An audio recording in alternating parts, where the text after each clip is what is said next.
Welcome back, fellow strength coaches. You have reached checkpoint 8 of mission 1, the final checkpoint in the first set of missions of Strength Coach Basic Training. My name is Aaron Kamarick, obviously a new face and voice after Coach McKeefery has presented the first 7 lessons to you. I've been a strength coach in the field for over 15 years now, and have been working with Coach McKeefery on this project as his partner, obviously most of it behind the scenes. So today is my opportunity to get in front of the camera and talk to you a little bit about one of our topics. Today's topic, we're going to go over facility design, maintenance, and emergency action plan development. This is the typical stuff that, again, you're not going to find in most internship programs or in most textbooks. It's not going to be covered in a lot of classes that you take. So again, this is one of our presentations that, from being in the field, we can give you a little bit of insight to some things you might not always learn that will certainly help you when you go in to preparing your own facility or assisting a head strength coach preparing their facility. And it'll give you a little bit of insight to some of the behind the scenes things that go on with this administrative aspect of being a strength coach. So with that, we'll go ahead and get started, and hopefully you'll enjoy this lesson. Starting out, whether you're a new strength coach, coming into a new facility, or coming into a facility that's already designed, maybe wanting to renovate it or just add your own personal touches, there's a few things you need to consider. When you step into a new situation, you should always do a needs and requirements assessment. And that's a good idea to do even if it's a new facility or one you're currently at. Every year or every 2 years, kind of do an overhaul, start over, prepare like you're starting over. It's a good thing to do to just make sure your room is in order. So the first thing you need to consider is the type of teams that are going to be using the room. Are these professional teams, collegiate teams, high school teams, individual athletes? Are they football teams, basketball, Olympic sport teams?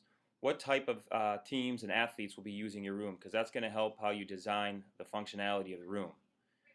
Another important consideration is the total number of athletes in the room. This ranges anything from all the athletes that will be using the room throughout the day. At major universities and colleges, that could be anywhere in upwards of 350 athletes using the room in any given week, down to smaller operations where maybe 10 athletes will be using a smaller room in a week. In addition to the total number of athletes, you need to consider is the total number of athletes in the room at any given point. There may be 350 athletes, and if they're all in at different times, different groups in at different times, there might not be any issues. But if at any given point you're going to have 100 athletes in the room, you need to be able to prepare for that. Another factor in consideration is the goals associated with the people using the room. So, what types of teams will you be having training? What are their goals? Are there goals for maintenance, improvement, athletic performance?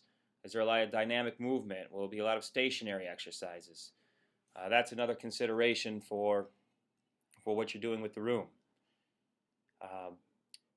Also, you need to consider what kind of other departments and other people will have involvement. Now again, one would assume that as a strength and conditioning coach in a weight room, the room will be all yours for your purposes and that's it. However, that's not the reality.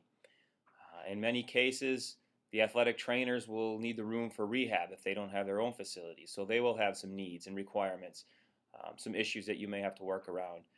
Sometimes administration will want to use the room for other things. Maybe it's for themselves to train. Maybe it's for visiting teams. Maybe it's for visiting coaches. So again, there's a lot of other departments that may be involved, and you need to make sure you have a full assessment and understanding who will be using the room. And the final consideration would be age and experience. What type, again, this goes back to the types of athletes you're training. Are they older athletes? Do they know what they're doing? Are they safety conscious? Are they younger athletes who need a lot of direction, a lot of safety considerations? So again, these are some of the questions you need to ask yourself to give you some direction anytime you're thinking about designing a facility, renovating facility, or again, just coming in and using a current existing facility and implementing your programs. So to start, some coaches are fortunate enough to step into a facility and build it from the ground up. That's always a fun and exciting option. Some coaches will step into a facility and have the opportunity to renovate it. So there's a couple considerations again when you're looking at doing this with a new facility. Number one, you need to know what your available resources are. You need to do an inventory of all your available resources. Gather all your information before you can go ahead and start designing a strength and conditioning facility. First, one thing I would ask or recommend that you do is consider your floor space. Okay, what kind of floor space do you have? You know, what's usable, what's not? Where are you going to be able to position equipment? Where are you not going to be able to position equipment? Another thing you need to consider is funds. Where will you get your funds from? Okay, again, some people are in a fortunate situation where they're able to have unlimited funds and resources, and that's tremendous. More often than not, you're going to find yourself in situations where you have to watch what kind of funds you have to spend. You have to be very prudent with your budget. You may have to look at ways to fundraise, okay, to supplement your budget, whether that's fundraising through a strength and conditioning budget, whether it's fundraising through the athletic department, other means. So when you look at your funds, it's not just your budget. You need to start thinking outside the box and looking at ways to increase your funds as well to accomplish the types of things that you'd like to accomplish. Room size, you need to get a handle on your total square footage. Okay, and this kind of goes with your floor space. Your room size may be of a certain size, but you may have certain build-outs in the walls or certain door swing areas that doesn't really account for usable floor space. So you need to look at your room size and floor space and figure out how much you have, what you're working with. Another important consideration is the room shape. I've seen many weight rooms, everything from a square to a rectangle to even an octagon shape to just a mismatched room. I've seen weight rooms with separate weight rooms, two different rooms where you'd have to walk through a hallway to get to a room, to a different room. So there's a lot of different room shapes, okay, and that can dictate what kind of equipment you can have and where you can place it. That's going to dictate how you design your room. I've seen weight rooms with pillars throughout the weight room in various locations. Might be an advantage, might be a disadvantage. Just things you need to consider when you're going ahead and putting together your room. And one other thing that a lot of people don't consider is the number of staff. How many coaches, interns, assistants will you have, and where will they be located? I'll go into this a little bit later, but again, when teams are training, where will they be located on the floor? Are they on the floor taking athletes through? Or are they in a certain location, a central location, watching what's going on in the room? Where are their offices, and where are they going to be throughout the day? Those are all considerations you need to look at when designing facilities. So again, you want to get all these resources, any others that you can think of, all these resources in line before you go ahead and start designing your facility.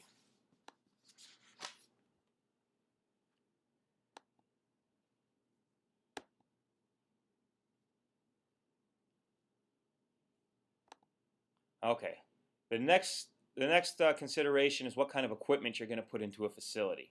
All right, again, you need to answer a few questions prior to determining the type of equipment you're going to put in. Now, everyone has certain training methodology and approaches to training which are going to dictate where you start. So again, do you plan on using mostly free weights, mostly machines, combinations, or any other type of equipment out there? A couple things that we look at, Coach McKeefery and myself have looked at over the years and that have come up when we've designed rooms, again, you're going to have a lot of athletes, so multiple athletes is the first consideration. Most weight rooms will have different athletes, different teams coming in, and again, a lot of overlap. I've been in situations where we've had 3 or 4 different athletic teams in a weight room training with about 80 total athletes. I've been in situations where I've had one team come in with 10 athletes. Obviously, the one team with 10 athletes, there's not as many conflicts with equipment. So first thing you need to consider is how many trainees can use the equipment at once. Also, multiple functions. There's a lot of equipment out there that can serve many different exercises. You may have a great idea on some exercises or some equipment you want. It may only serve one specific purpose and be able to do one exercise, and that's great. But do you have the space? Do you have the resources? Is it feasible to put in your room if it can only serve one purpose if you have multiple athletes in the room training with multiple and varying goals? So again, it's not right or wrong, it's just a consideration you need to take into account. If you go ahead and look, again, I talked a little bit about the multiple functions. Some coaches prefer free weights, some coaches prefer machines. Again, it doesn't really matter as long as you have a vision and it all coincides with what you have for resources and what you're going to be required to do with the athlete's training. One good example is over to the right in this picture. You can see on that rack, it's a multi-purpose training rack. So there's several exercises, just a ton of exercises that can be done out of that rack. You'll notice that obviously as in addition, I guess, to the regular rack exercises from squats, bench, deadlifts, Romanian deadlifts, military press, power cleans, snatches, clean and jerks, everything can be done in a typical rack. In addition to that, in the lower left-hand corner, you can see in this case there's a kettlebell. There's also a landmine rotation device. In the middle, there's a battle rope on the floor. Over to the right, there's a rack with trap bars, adjustable dumbbells. Coming up the rack, there's a TRX training device attached to the top of it. In the middle of the rack, there's a ball, a physio ball, a foam roller. Okay, this is a good example of using equipment, the design of equipment that can train multiple athletes that has multiple functions. So you can easily see that in this case, you could have one athlete on the far side of the rack doing a bench press. You could have an athlete on the platform side doing a hang clean. You could have the battle rope attached to the bottom of the machine off to the side. You could have the landmine rotation in front of the exercise. Essentially, you could have 4 to 5, maybe even 6 athletes training right in or immediately around this rack at any given time. In addition to that, there's a lot of variety. Just on that piece, there's the free weight bars, a kettlebell, a TRX, a battle rope, adjustable dumbbells. Again, so right in that picture there, it's a great example. If you have multiple athletes and want to use a variety of modalities, it can be done with certain pieces of equipment. So that's a great example. Now again, that's great. There's also equipment out there, say a rotator cuff machine. Obviously, that's a very limiting piece, but a very specific piece. So again, based on the design of your facility, your goals, your athletes, the number of athletes you have training, these are considerations you must take into account when deciding what type of equipment to place in your facility. Great. Also with facility design, another thing to consider is supervision and staffing. Again, very important. We'll get into this a little bit later with how many coaches you're going to have on the floor with the athletes that are out there. But what kind of supervision and staffing is there? How many coaches will you have on your staff? Again, I mentioned you have some places there's 300 athletes using a room. Again, I'm aware of situations where there might be 1 or 2 coaches for that many athletes, and that's a difficult chore. There's other situations where there may be 10 coaches, 10 or 15 coaches, including graduate assistants and interns. Obviously, a much more manageable situation. But again, how many coaches and staff do you have for a room? Because that will dictate what you have in the room and maybe where your placement of equipment is. In addition, what types of roles will these coaches play? Will they each have specific teams that they train and they're responsible for those teams? Will all the coaches work with all the teams? Again, putting more coaches on the floor. Maybe you have 4 coaches out there every time a team comes in, and it changes the ratio, that changes what you can do. If one coach has a team, you'll often find that a coach might be out there with 30 athletes. So again, you may need all the athletes in a kind of a concentrated area in the weight room. So again, you're going to need equipment and a design of a weight room that allows them to do multiple activities with multiple modalities where a coach can easily observe and implement some coaching with them. So again, that also goes to the proximity of the coaches to the athletes. Again, will they be on the floor in a central location? Will they be roaming around the floor? How big is the floor? Will they have to walk from one end of the floor to the other? If it's a long rectangular room, that can possess some challenges in trying to observe and monitor each athlete. If they're all located in one area, that gives the one coach a much easier time to watch, say, 10, 20, or even 30 athletes. Also, where are the coach's offices located? If there's not a team in training as a formal training session, but athletes are coming into the weight room throughout the day to do a little extra work, coming in to get some extra cardio, where are the coaches' offices located? Where will the coaches be when they're not training a team? Obviously, they'll be in the office to some degree to do administrative work. And you're going to want to make sure that those offices or the coaches are located in areas, again, that they can keep an eye on the room, so when athletes come in to do extra work, or if something comes up, or if administrators are in the room, again, to keep an eye on what's going on so there's a presence of a coach or athlete. It's very important. As strength and conditioning coaches, we are responsible for the weight room and what goes on in there, whether it's administrators, athletes, other staff. It's a good idea to make sure coaches have a presence on the floor or in the weight room at all times for safety and liability reasons, if for no other reason. Also, the last point on this one is observation and quick access. Okay, when you're designing a room, and we'll get into this a little bit later as well, when you're designing a room, where the coaches are and staffing is important, but what kind of lines of sight do they have? Again, will they be coaching in an area where if they turn to look down to the other end of the room or to watch or observe another athlete, are there pillars in the way? Is there a lot of tall equipment in the way where they can't really see that athlete? So the lines of sight are important of where the coaches and staff will be. Also, what kind of walkways are in the room? Are there straight walkways, or will athletes have to weave around machines, weave around equipment to get to other pieces? Again, if you need to get to an athlete quickly to help correct them or help spot them, is there a direct pathway or direct walkway to get to them? Again, things we need to consider when putting together a facility.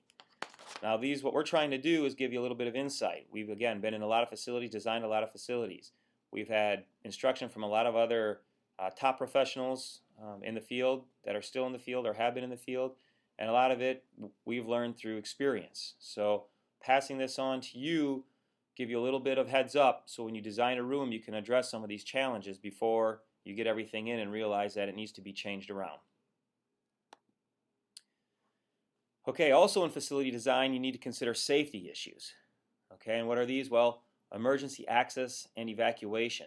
Okay, again, if someone needs to access the room, paramedics or an EMT, or if you need to get people out of the room quickly, what types of access and evacuation pathways will there be?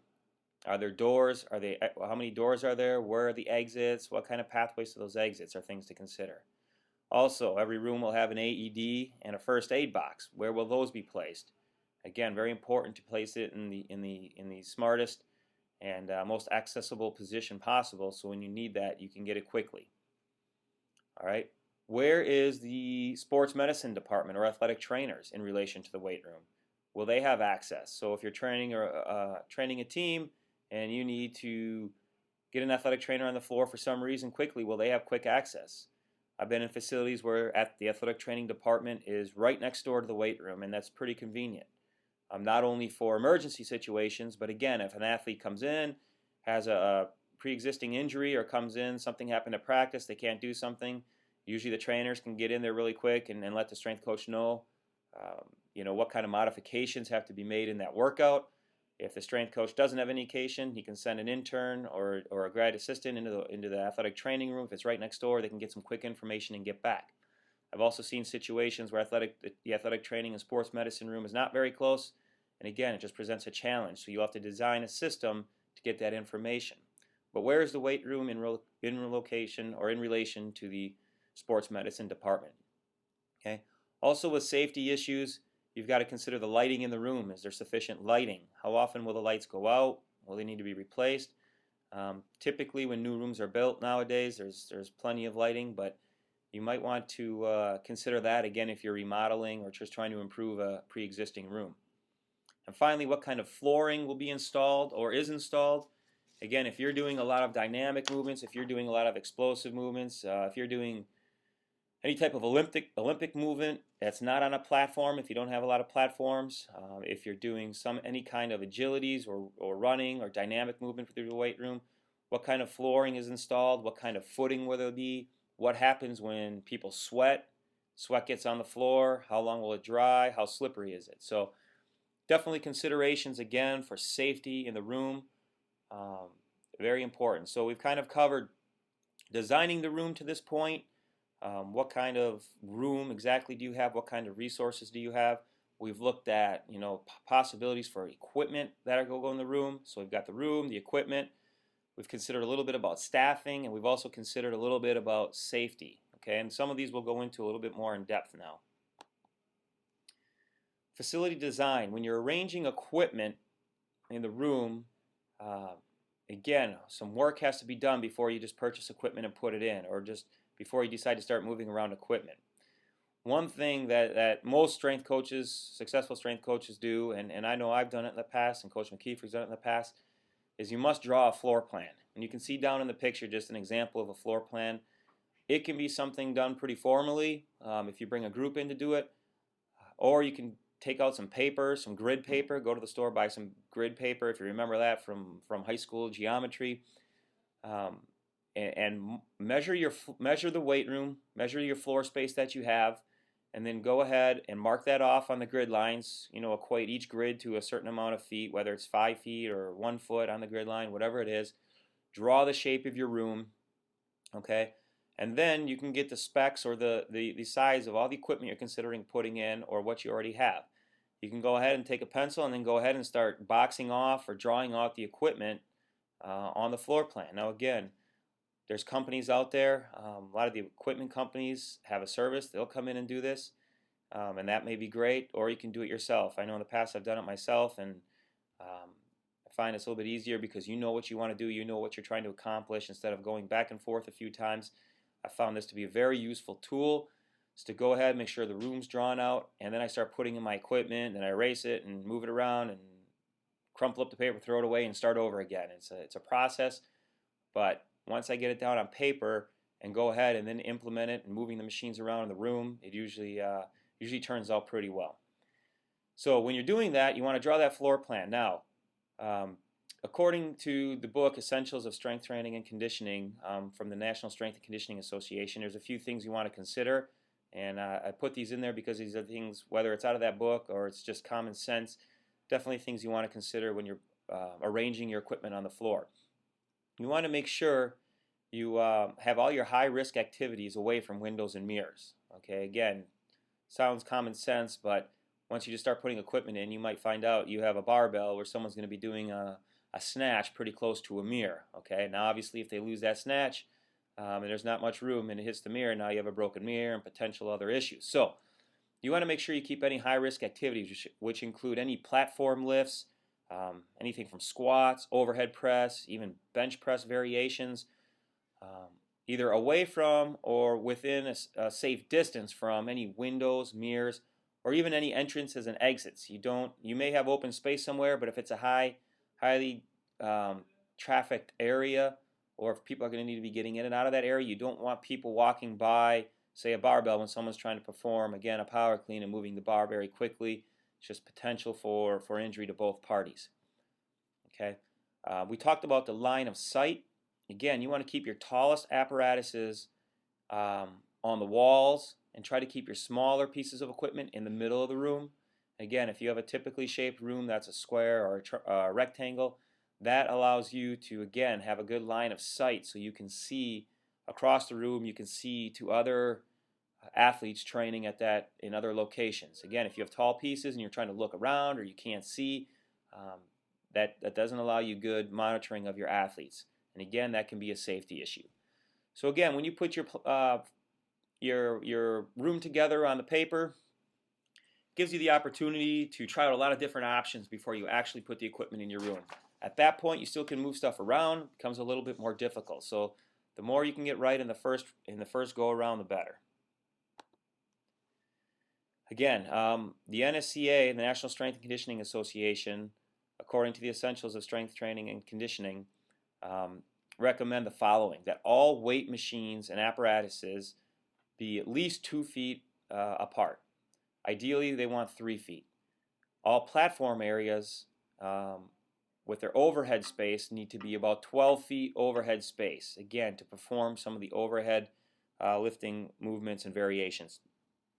And all Olympic bars should have 3 feet in between the ends of the bars.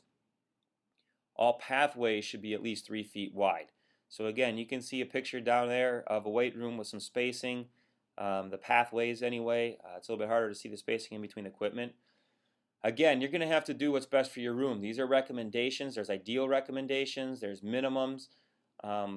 But again, these are numbers that have come up with that have been shown to be the most safe and most effective training. Now, again, I've been in rooms where there's these um, the spacing has not been even that much, or it's been greater. But you have to do what's best for you. But these are some things to keep in mind. If you can maintain this type of spacing and distance, you should be able to perform all the exercises in a safe manner.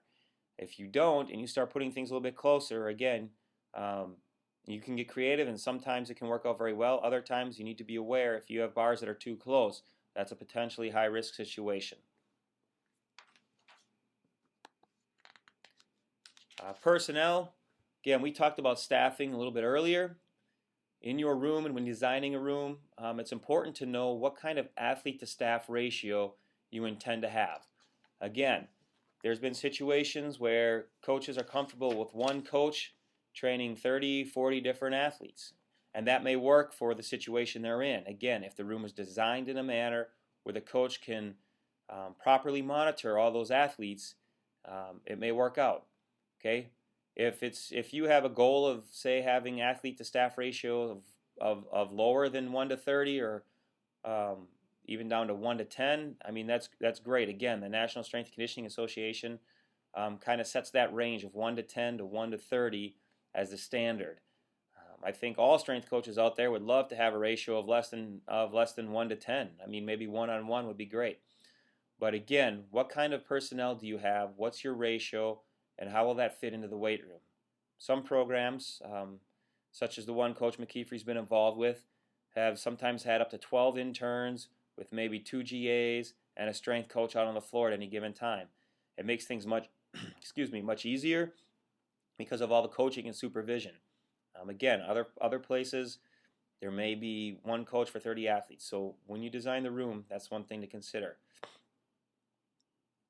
Again, in the recommendations of the National Strength and Conditioning Association, they say the space requirements for each person, for their personal space, each lifter or each athlete, is a minimum of 30 square feet, okay, and a maximum of 60 square feet is all that's needed.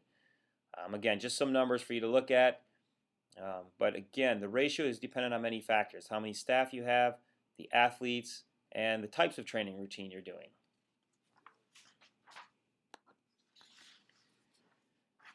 Okay, once you take into consideration all those things we just mentioned, from the room design, equipment arrangement, staffing, safety, and you have your room designed, the work's not done there yet with your organization for facility design and facility operations, which is we're going to get into a little bit now, more the operations side of things of a room approach. So not what you're doing with your training necessarily, but how the room is organized, how the weight room and the actual facility is run.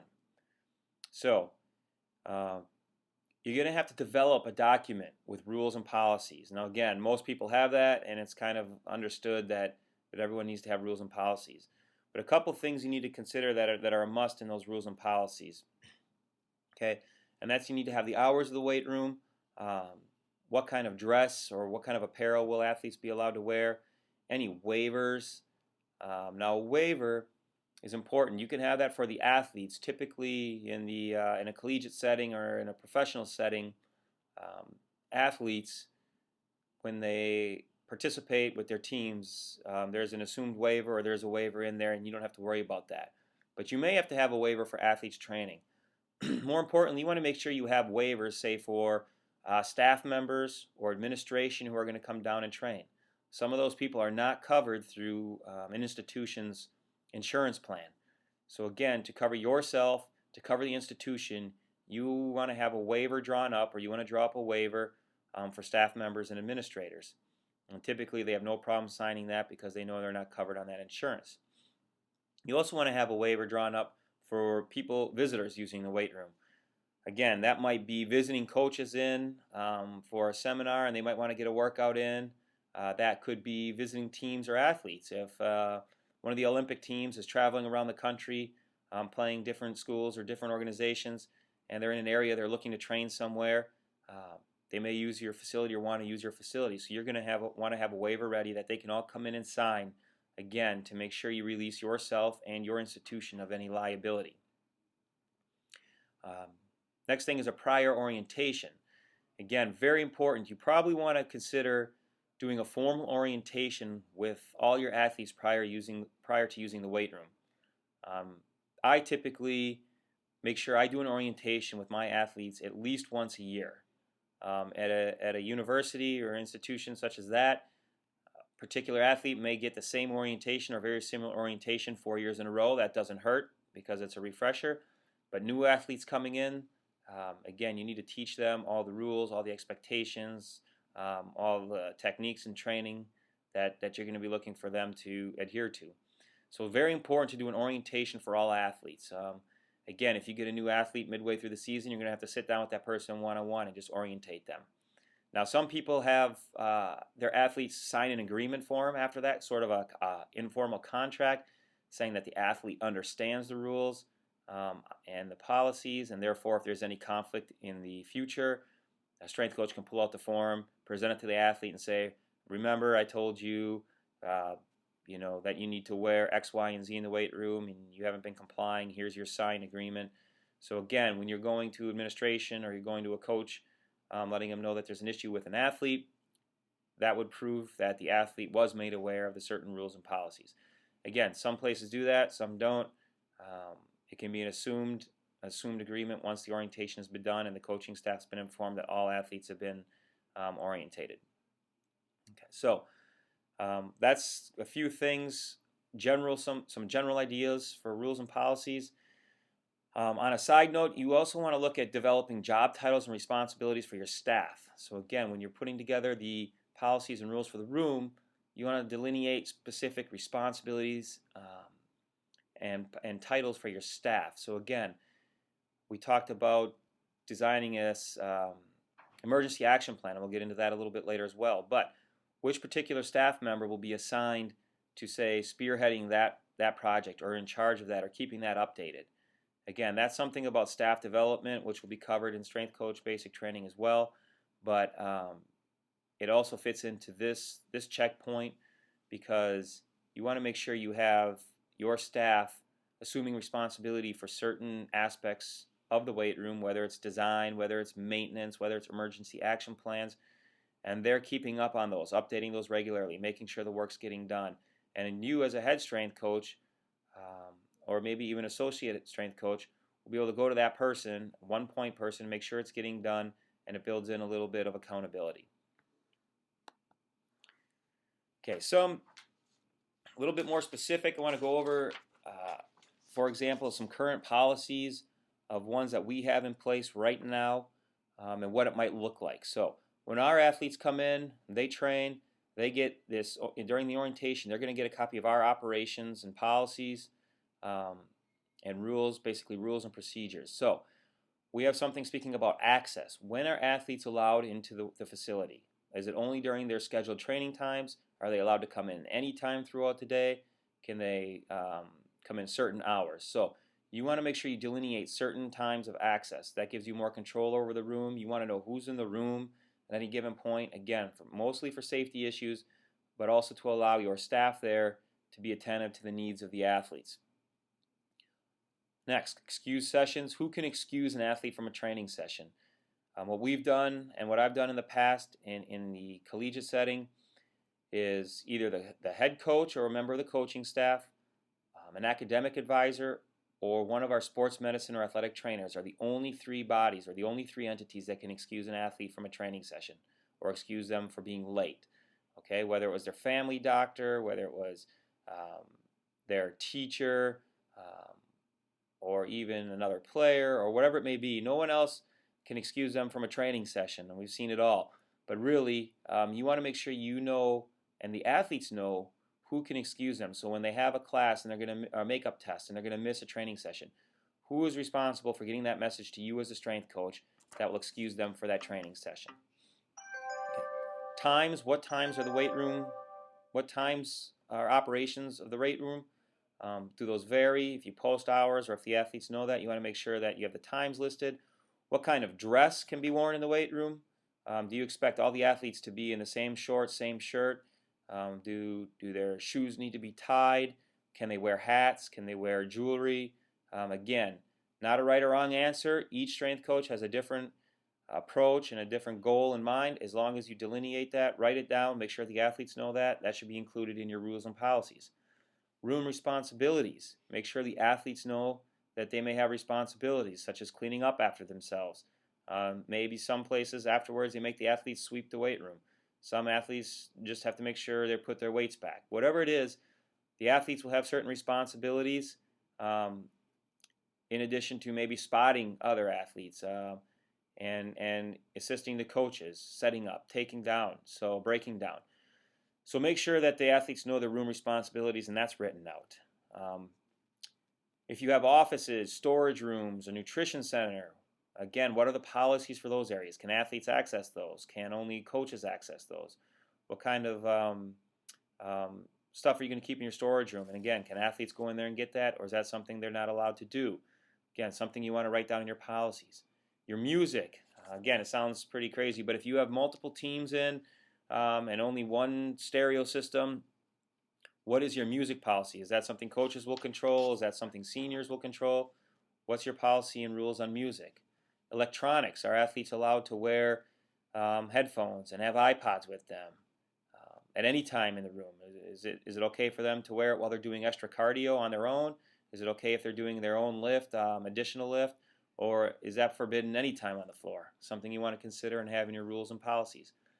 Food and drink. Can athletes carry a water bottle around with them? Can they have any type of food on the floor? Again, typically that's not the case, but based on your situation, you need to design your own rules for food and drink. What kind of language is allowed in the weight room? Again, it's an area where typically there's not too many rules on language, but one thing you have to consider in a collegiate setting, again, if you have a weight room, you have teams in there training and there's profanity or foul language being used with the athletes or on the radio, what happens when the athletic director decides to give a tour to some potential boosters through the weight room?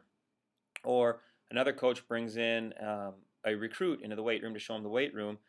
It might not be something or the type of language you want to have as a reflection of your program if that's the case. So again, what kind of language, rules, and policies will there be? And then behavior, again, what kind of horseplay? Are athletes allowed to mess around? Can they sit down? Can they lie down if they're tired? Again, typically not the case, but you need to make sure in your rules and policies you speak about what athlete or what behavior the athletes are expected to exhibit in the weight room. You also need to have rules about safety. Will collars be used at all times? Again, will equipment be off the floor so no one trips or lands awkwardly on a piece of equipment that should have been put back? And finally, spotting. Are athletes required to spot other athletes? Do athletes always need a spotter when they're benching? Do they need a coach with them?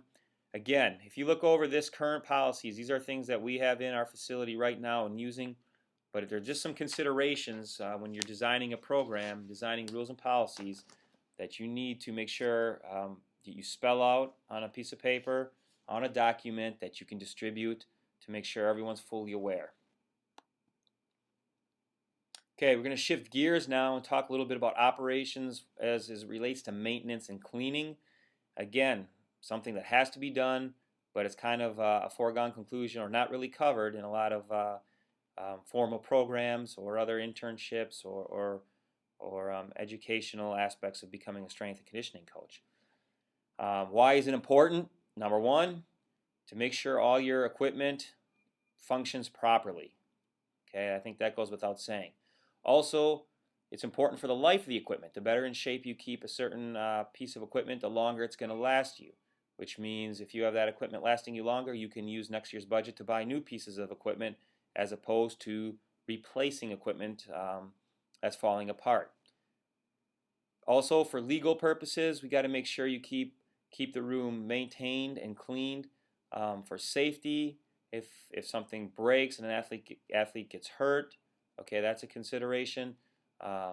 Also for lawsuits, again, you have to make sure that you keep a proper maintenance and cleaning schedule so if an athlete does get hurt or something does happen, you protect yourself against any type of litigation, whether it's individually or institutionally against a lawsuit. So again, you need to make sure that you're maintaining and cleaning your equipment. And I'd also like to add, for those reasons above, you need to keep an accurate documentation of any repairs or issues that come up. So again, piece of equipment breaks, piece of equipment needs to be repaired. I would document that as to what's being repaired, the date, the time, who did it, what was actually done, when it was completed, things of that nature. It's a good idea to keep those records so if something does happen in the future, again, you make sure that you've taken all the necessary and proper steps to create a safe training environment for the athletes. So, obviously you'll need some cleaning supplies. I'm not going to go through all of these, but you'll kind of see some of the ones that we have right now that we use. Everything from disinfectant to window cleaners, brooms, vacuum, mop, buckets, gum and stain remover, all-purpose cleaners. So you can read through that. Certainly this is just as a list of some of the things we have. It's not a complete comprehensive list. People use different things based on, again, your equipment, your needs, your requirements. You may have different things in there. You can see a cleaning closet down below with some of the equipment. Again, hopefully neatly organized so you can find things quickly. Again, you may have a coach in charge of that, but you may have interns or athletes using that, so you can make sure that they can find and use the proper type of substance on equipment. Again, you don't want to use something that's going to eat away the pads. You want to make sure you use something on upholstery that's going to disinfect and kill germs. So again, designing a cleaning supply list and then organizing that in the closet and making sure that's maintained is an important thing. As far as maintenance goes, we had a cleaning list there before. Obviously you want to have some maintenance equipment. Now, again, if you're at facilities, a lot of times institutions or teams or organizations will have a maintenance person or maintenance staff that can assist you. Again, that's great. You can call on them when you need them. However, often they're busy doing a lot of other things. If you're in a building, in an athletic setting, and in a university, they're responsible probably for the whole building, which not only includes the weight room, the athletic training room, all the offices, maybe the sports venues, from the basketball courts to the outdoor facilities. So a lot of times it's going to be difficult to get them in to fix something promptly. And even when they come in, again, they may be less familiar with some of the equipment than you are, dealing with it on a daily basis. So it's a great option to use if you have those people available, and I would recommend that. However, if you need to do something, if you need a quick fix, or you just want to go ahead and get something taken care of, you want to make sure you have some supplies available for you. Again, they're listed out there, some ideas of things that I've used in the past, or again that the National Strength and Conditioning Association recommends, and you can go ahead and read through those. But obviously that will give you a start, and often you'll find out once you get going on something and something breaks or you need to fix something and you don't have it, then you go out, you get it, and you have it for the rest of the time. But that's a list of some of the ideas that you can get started with. Now, once you have all your cleaning supplies, all your maintenance supplies, again, an important step to do is go ahead and develop a regular schedule. Okay, and I can't stress this enough. You need to develop a regular schedule that will be followed. To go ahead and set up a weight room and just clean it when it looks dirty or clean it every now and then is probably not the best approach. If you can get on a system that is set up where it's being maintained and cleaned on some kind of organized schedule, not only will it be a safer room, but the room will actually stay clean and definitely reflect on you as a strength coach and your program much more positively. So one example of what we've done, and you can use this example or you can go ahead and design your own based on your needs, is develop a maintenance and cleaning schedule, which I'm going to run through now. Daily, every day in our situation, we make sure that it's either the coaches or the available interns, if they're there, sweep the room. Every day the weight room gets swept. Every day the weight room gets mopped as well, whether that's at the end of the day or after the last big training session. It doesn't matter when throughout the day, but every day the weight room is being swept and mopped. The pads are being wiped down or disinfected at least once every day, okay, at a minimum. Again, if you have a high volume of training athletes in there and they're sweating and it's all over that, we might disinfect the pads after that group's done, and the pads might get disinfected again at the end of the day. The cardio pieces in the weight room are cleaned every day. Also, the weight room it's an ongoing process, but by the end of the day, we make sure that everything is picked up and organized. So that, again, that may mean different things to different people, but all of our weights are off the floor, off the bars, all handles or straps or belts are picked up. Everything's put back in its place. Again, at a minimum, that's done once a day. That might have to be done several times throughout the day to maintain a clean and safe environment in the training room. Every day, our towels are brought to the equipment room, and we get our new towels, and those are folded. So again, every day we're taking care of making sure we have clean towels in here for the athletes to use. A plate check is done every day. I'll get into that a little bit later, but that simply states where all the plates go. Are they put in specific locations? How many plates do we need in each location for our training purposes? So a plate check is done every day. And then make sure every day that power is turned on all apparatuses, whether it's TVs, stereo, cardio equipment, and at the end of the day, all the power is turned off for that day. Those are some of the daily procedures that we go through. Now, I wanted to touch on the plate check a little bit. Again, I've been in weight rooms that do a plate check. Other weight rooms have so many weights, doesn't really matter. They have just this plates all over the place. Now, basically a plate check from our approach is that we have a specific number of plates per equipment.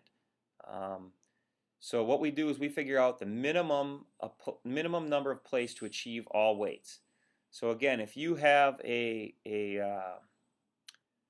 say a chest press machine, and you know that the strongest athlete, can't use more than 180 pounds, say on that particular piece of equipment, you probably don't need more than 4 45-pound plates at that piece of equipment. Okay, so again, if it's an isolateral piece, you may have three 45s or 4 45s on each side.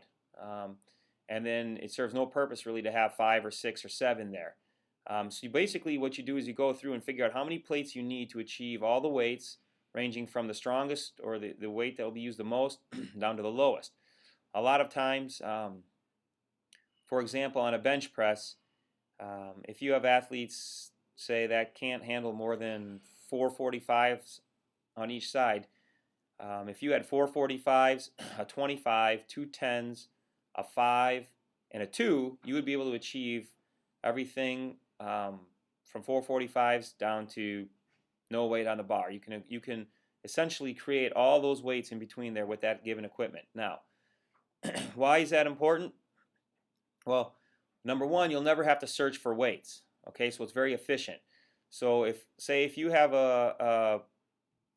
again, an apparatus or a machine, and there's a plate check's not done, so there's no 25s around, and you're trying to train an athlete, and you need to put on, say, 70 pounds on one side, so you want a 45 and a 25. There's no 25 at that piece of equipment. You need to walk around or walk over to a different piece of equipment. It's just not as efficient. Whereas if you have every possible option, you don't have to walk around the room. You don't have to search for any kind of plates. You can just grab the plates right there near the machine and put it on. So it's efficient, and it's also for cleanliness. Again, you don't want to have plates all over the place. So if you have the minimum number of plates needed for a particular exercise, and you don't have extra plates floating around, number one, you won't have them lying on the floor. You won't have a 5-pound plate buried under 3 45s that you have to take off to put on. Okay, so you can maintain an efficient and clean area around the weight machines where you can find all the weights and access them quickly. So there's no clutter, and it's very efficient. So you can see on this particular rack that's listed below, 45s are in a specific spot. There's a spot for 25s, 10s, 5s, and 2s. You can't see the depth, but there's enough plates on there, okay, for people to perform a bench press and a squat on either side and achieve all the weights that they possibly need. And it keeps it very organized, and you don't have extra plates floating around the room. Again, not a requirement, but it's a nice thing to do, nice thing to keep in touch, nice thing to do in your weight room if that's something you're interested in. Again, but not a requirement. Okay, so we've covered the daily cleaning responsibilities, there's also some weekly cleaning and maintenance responsibilities that need to be done weekly, not necessarily daily. So one thing we do is we make sure the mirrors are cleaned at least once a week. Again, going through that once a week, cleaning the mirrors. Now, if a training session takes place and the mirrors are extra dirty after that for some reason, again, this will be done on a needs basis as well. So if the mirrors are dirty, they'll get cleaned whatever day of the week that is. However, there will be a scheduled day throughout the week where they get cleaned, regardless of the situation, whether that's on every Wednesday at 3 o'clock. But there is a certain time. Also, the free weight bolts are tightened at least once a week. There's a scheduled time during the week, but again, as needed. So that's everything from the easy curl bars, adjustable dumbbells, anything with the rotating ends on the bars. Make sure we take Allen wrenches and make sure those are all tightened at least once a week. Same thing with machine bolts, okay? If you have machines in your room where the axis of rotation is, doing an inspection of the machines just through your daily training process. If you notice any bolts are loose or becoming loose, those need to be tightened immediately. But once a week, you should have an intern or yourself walk through the room and just check everything, make sure everything's tightened down. Guide rods on machines, those are cleaned and lubricated once a week.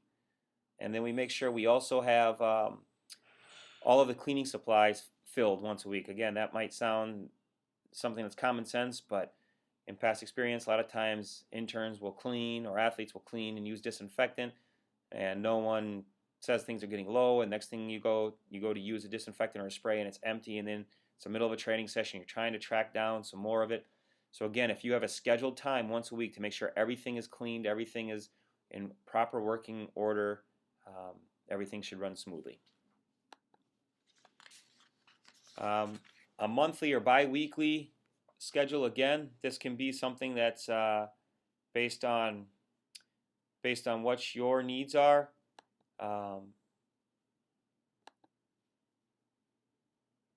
Oops, apologize for that.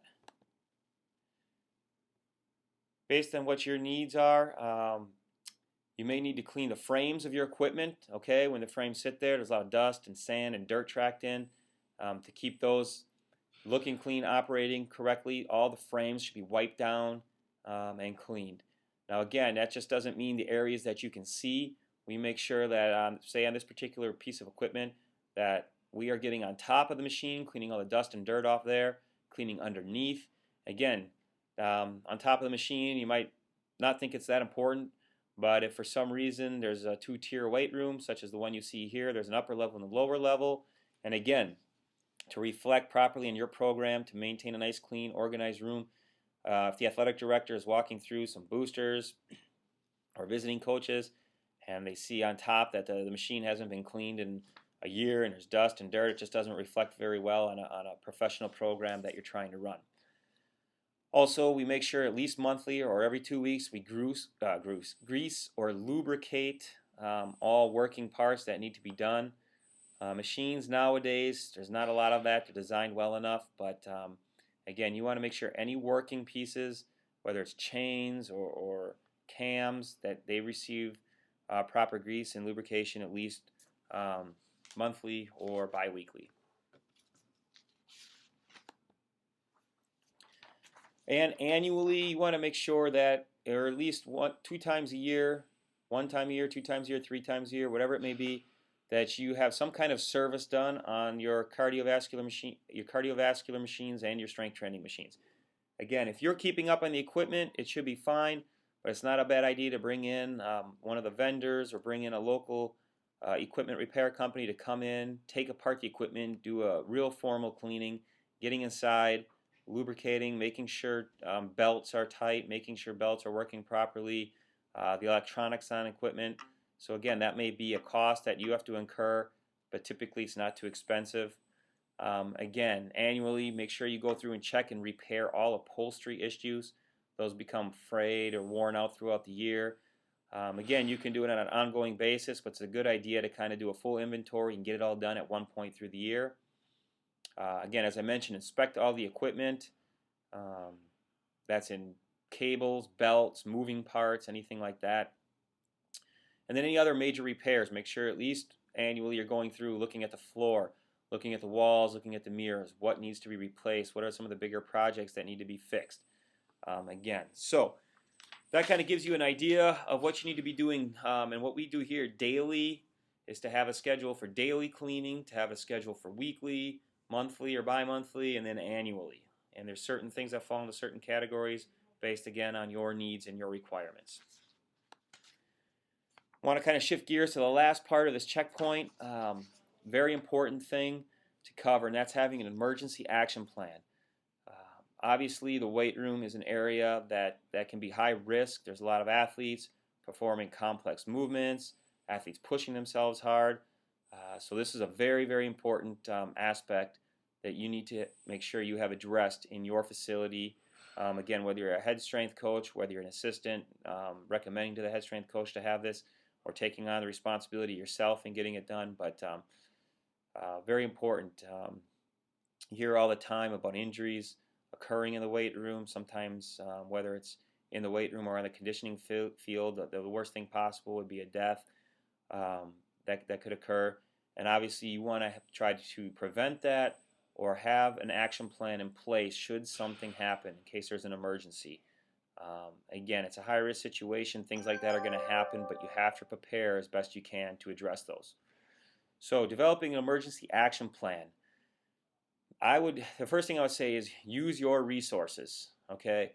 We are strength coaches. We have an idea. We have some information about this, but we are not experts in this area. I would highly, highly recommend you involve as many departments, as many people as possible to help you with this. And that can be a lot of times at the university level. The universities have a department that do that for all different departments. So they develop emergency action plans for the entire university, for different buildings, for different departments. Get them involved in your department. Have them come in. Have them look at the facility. Have them help you draw up the emergency action plan. Get your sports medicine team involved. What do they need? What do they require? What are their recommendations? Even contact your local police, fire rescue, or EMT departments and have them come in case, again, they may come in and say, well, if we ever have to access this room, this isn't going to work. Or here's a recommendation, you need to have this here or that there, or include this in your facility. I can't stress enough to get these people involved. If you get these people involved, the work on your end isn't going to be that daunting. It's not going to be overwhelming because they're going to give you a lot of the ideas. They're probably going to do most of the work for you. You just have to bring it together in one type of plan or document. Okay? So you need to make sure you get an overall policy and course of action. Okay, and we're going to go over a lot of that here in the next little bit. And one other thing to consider is an evacuation plan. Although you may have something in mind, the way you design the room, you need to make sure it's in accordance to the building plans, okay? Because when the building's built, there's certain evacuation plans that they have, certain doors where certain people are supposed to go out of. And if you try to shift the flow of that, that may be contraindicated. There may be too many people going out that door because it might not just be the weight room athletes flowing out of that door. There may be administrators, there may be other offices, and that could cause a bottleneck. So make sure you get in accordance with your building's activation plan before you design the exits for your room or access. Once you develop an emergency action plan, make sure you get it on written down into a document so you have a written policy. That written policy should include your purpose, the purpose for having it, the responsibilities. What is each person responsible for? If there's three coaches in the room, are they evacuating the room? Is there an intern that's supposed to turn off power? Again, considerations. What are the responsibilities of each person that will be involved in any type of emergency?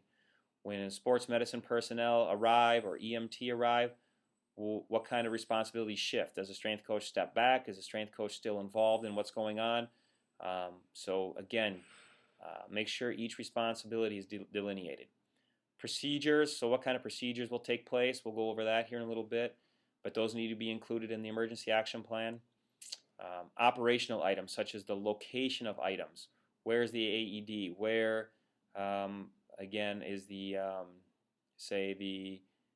where are towels? So where's the first aid kit? And what are the contents in those that we listed before? So make sure that's included in the written document. And any other kinds of forms or documentation. Again, if you need a form, I would include the liability form in my emergency action plan. I would also include any documentation forms if something occurred, any incidences, an athlete sprained their wrist in the weight room while performing an exercise. Fill out that form and keep it in a certain location along with the written policies or documents of your emergency action plan. Okay. Now, from a staff standpoint, again, in the emergency action plan, there should also be a written policy and procedures for certification schedule. And again, that may be the head strength coach may be in charge of this, or he may delineate that or assign that responsibility to another member of the staff. But times of year for the staff to get certified. Again, your staff needs to be certified in some type of CPR, whether it's American Red Cross, American Heart Association, or another acceptable organization, AED operation, and first aid, probably at a minimum, those three things. So again, you want to make sure you have someone on staff that makes sure that everyone's up to date and current. And probably the best thing to do, and what we've done in the past, is have a point throughout the year where the entire staff gets certified as a group. So you bring your whole staff together, you either go or have it done on site and get everyone certified at the same time. That helps you keep track. You know everyone's certification is done, say in July, and everyone needs to get certified, and they're good for the year. So that's very important. Now, once everyone's certified, another thing we'd highly recommend, and this is not done in most places, is developing an emergency action plan practice schedule. Okay, so once everyone becomes certified, that's great.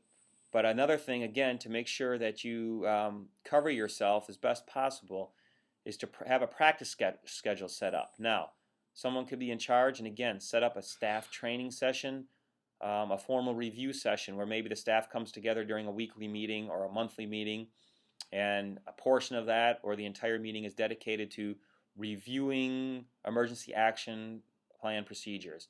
And that could be everything from, a CPR class that was taken to an evacuation plan or an evacuation incident. So again, you want to make sure that's written and you review it as a written document in your meeting, and take your staff out and walk your people through a practical session. So again, maybe every 4 months you decide you want to review CPR with your staff and everyone goes over that. You could develop written tests, just a little 5-question quiz, and give that to your staff to make sure that they're staying up to speed. You could have practical tests, and they could be scheduled or they could be random. So again, the head strength coach, along with who's ever responsible for the emergency action plan, could say, hey, every other month we're going to run a mock test of a different emergency action plan. The staff could be made aware of that and told that one's coming up. They could be told that what test is coming up so they can prepare for that. Or they could not be told, or they could be told that something's coming, but they're not going to be told what type of incident it will be. Again, you could run a practice test to see how things are implemented, how staff reacts. And then finally, you want to make sure you document anything you do. So again, into your emergency action plan, your records, and the policy, make sure you document that during the staff meeting on November 8th of 2010, staff met, and for 30 minutes we covered CPR, and we reviewed the CPR policies, the CPR implementation. Or it could be, you document that we ran a unscheduled random test on a fire in the weight room and the evacuation plan of getting athletes out of the weight room. You want to document not only the date, the time, and what you did. You want to also document how it was done. You want to document the areas for improvement, so what was done well, the areas for improvement, and how they will be addressed. So you just don't want to say, staff was slow in getting to an athlete. You want to make sure you document that. Say staff was slow in getting to an athlete, and it will be addressed in the following manner. The next meeting we will review this procedure and practice. So make sure you include all these things. Again, very important not only, again, to have these things, but when you document these things, when you practice these things, it will cover you for possible future litigation issues. It will, again, more importantly, hopefully help you avoid any litigation action by being able to respond even more efficiently and properly if an emergency should occur in the weight room. Okay, we've been talking about emergencies a little bit. What types of emergencies need to be addressed in your emergency action plan that you need to consider as a strength coach, that your staff needs to be made aware of and be comfortable dealing with? And these incidences, again, this is not a comprehensive list, but it's some of the major ones that we came up with. That could be anything from rescue breathing to choking to CPR, unconsciousness. Again, those things are typically covered in your CPR and first aid certification classes. Fractures and dislocations, soft tissue injuries, tendons, ligaments, etc. Okay, are you in an area where there could be a natural disaster? Obviously, an area that could flood, areas that are prone to be susceptible to hurricanes.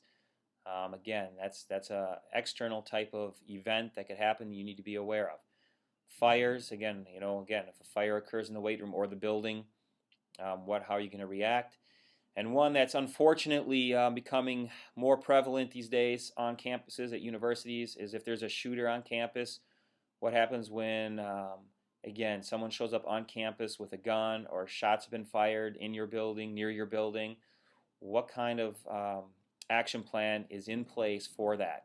And again, a lot of these things can be addressed, whether it's the natural disaster or the fire or the shooter, can be addressed with those resources I mentioned at the beginning of this section. It's the universities, policies, the people they have developing plans, bringing in the police department and what they recommend. So again, involve those people in helping you develop your emergency action plan. A couple checklists, again, for an emergency action plan. Again, these are some of the things you may want to include all these. You may want to include some of them, but some of these are recommended from some of the different professional organizations. So once you have your policies in place, the written policies, your staff is up to speed, everyone understands what they're supposed to do, a whole document addressing all that, you can include some checklists. And again, the checklist is you want to make sure you post important phone numbers throughout the weight room or in offices, whether it's for 911, whether it's for campus police, things like that. You want to make sure you have your room capacity posted somewhere. Again, this should be a building issue, but make sure your room capacity is posted. That's for the fire marshal. You want to have the evacuation plan posted as well. So again, coaches can refer to that, athletes can refer to that. Again, if you have one coach in the room and 40 athletes, and that coach can't get to all of them, if they see something posted on the wall or on a board, that will help give them direction if there's an evacuation. You want to make sure your rules and policies are posted or available for people to review. You want to make sure you prepare your staff properly, like we talked about earlier. You want to prepare your first aid box that was mentioned earlier. Post your AED. Make sure that that's in a location people can see, or that there's some kind of plaque or sign indicating where it is. And the same thing for the fire extinguishers. So again, that's a little bit of a checklist. That's important to address all those issues. From the room standpoint, you also want to have an athlete preparedness checklist. And what does that mean? You should have a document for each athlete training in your room, or a file. So keep a file on each athlete that includes their home or cell phone number, so you can contact each athlete, or a family member contact. Again, in case there's an emergency, you want to be able to contact those people responsible, or those people, the family members responsible for that athlete. Make sure you have alternate contact information, and include any special instructions or considerations, again, for that athlete. So if something happens in that room and you have emergency personnel show up, you can grab as much information immediately out of that file, so when they start asking you about that athlete, you'll have all the information ready to go for anyone that may need it. Again, it's preparing for that, and a checklist. If you make sure you have that in order, that should definitely help anyone involved. Mentioned the emergency action plan first aid box. Before, we listed items for cleaning, we listed items for maintenance. Now your first aid box. Again, here's just a list of some of the items you should have in your first aid box. Again, this is really dependent upon how close athletic trainers are to your room, how accessible they are, what their hours are. So, is it necessary to have Band-Aids in your first aid box if the athletic trainers are right next door and they always have Band-Aids, and they're always open when you're open, then maybe not. But you need to do some planning in case the athletic training room's not open. So you may need Band-Aids in there, say if you're training a team on Saturday and the athletic training room's not open. So again, you can read through this. Again, get with your sports medicine department, get with an EMT, see what's required, and the types of things you need. But this is a pretty comprehensive list for some of the more minor injuries and possibly some more serious ones. For your staff preparedness, we've covered room preparedness, we've covered athlete preparedness. Again, a checklist to make sure you have this set up for your staff. Again, is reviewing first aid procedures, setting up some kind of schedule for CPR review, the location of emergency medical personnel and equipment, cover that, make sure your staff is always aware of that, discussing safety items with your staff, again, liability, having foresight, what is negligence, and things of that issue. And then making sure you review documentation of all injuries and incidences. Again, you want to record that. Someone needs to make sure that the staff is recording those and those are up to date. So to sum things up, you can kind of see there's quite a bit of things that I covered. A lot of things go into making sure the room is maintained, the room is cleaned, the room is designed right, making sure there's an emergency action plan. The biggest thing with all these things is that you plan and prepare. Okay, you need to run through all the situations in your head. You need to prepare for them, and you need to plan for them. Obviously, once you develop an emergency action plan, a comprehensive emergency action plan, or once you develop a maintenance or cleaning schedule, or once you design your room, once you do it right the first time, there's not much work after that. It's going through each year, looking at the situations that have occurred, looking at what you have as your policy, and tweaking them, updating them a little bit, reforming them a little bit. But once you have all those things in place, everything kind of runs itself. Then every year when you have new interns come in, they get a copy of all those policies and procedures and manuals. You cover those in their orientation. They learn it. And then when they're done, a new group comes in, and it's the same thing over and over. And that way you have consistency in your room, you have your policies, and you have your emergency action plan in place. So again, plan and prepare, and you should be okay. That about wraps it up. I want to thank you for your time. This does complete your first mission, so congratulations. Again, I think you've probably seen the value of what we have to offer, a lot of things that are behind the scenes in this first session, in this first mission. And I encourage you now to let all that sink in. Make sure you have a good handle on that. Go back, review anything you need to review. But as soon as you can, now start moving forward to mission number 2. You're a quarter of the way done, and that's a great thing. But mission number 2, now we'll get into a little bit more of our training, whether it's strength training, whether it's conditioning, but we're going to go a little bit more into the training. Same with mission number 3. And then again, mission number 4, we come back with some more administrative and behind-the-scenes things. So with that, good luck, and I will see you during my next presentation. Thank you.